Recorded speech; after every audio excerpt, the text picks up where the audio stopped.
It's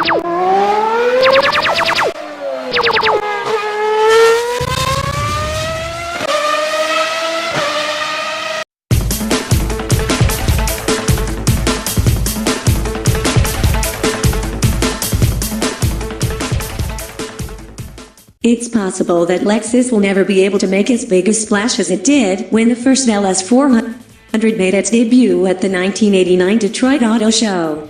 Sure, the new LC Coupe is ridiculously cool, and the RX crossover sells in big numbers, but no other vehicle in Lexus's history has been as much a signal of intent as that original LS was.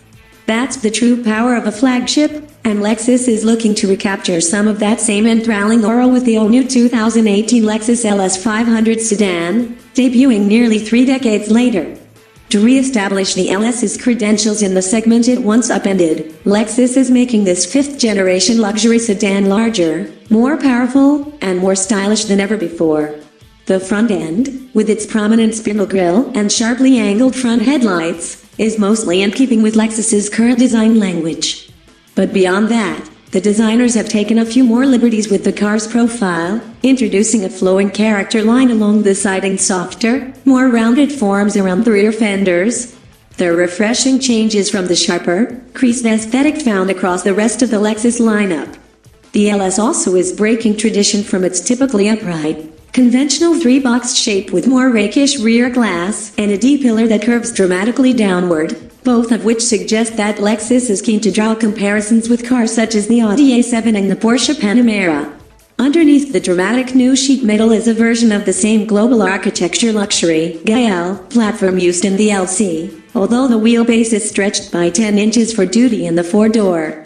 Lexus no longer is offering a choice between standard and long wheelbase versions, instead going with a single size to better align the LS with its German rivals in the US market. The Audi A8, the Mercedes-Benz S-Class, and the BMW 7 Series are sold here only in long wheelbase form. The new LS's overall length is up by 1 inch over the outgoing long wheelbase LS, which puts the new car in the same size neighborhood as the Benz and the BMW. And the car is lower and wider now, which is said to impart it with a lower center of gravity for improved handling and responses. The same front and rear multi-link suspension setup that imbues the LC with spirited handling is employed in the LS, as is rear wheel steering system. Air springs are optional. Cars so equipped have an access mode that automatically raises the sedan for easier entry and exit.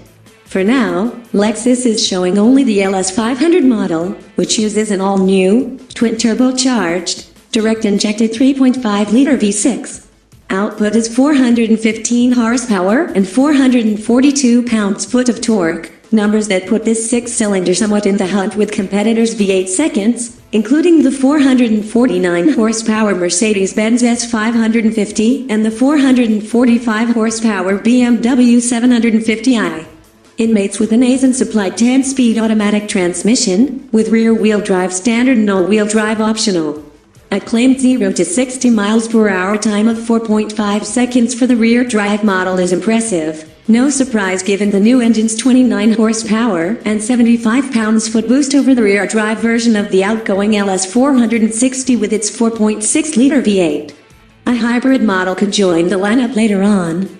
Although Lexus isn't releasing any details yet, it likely will use the same multi-stage hybrid setup from the LC500H.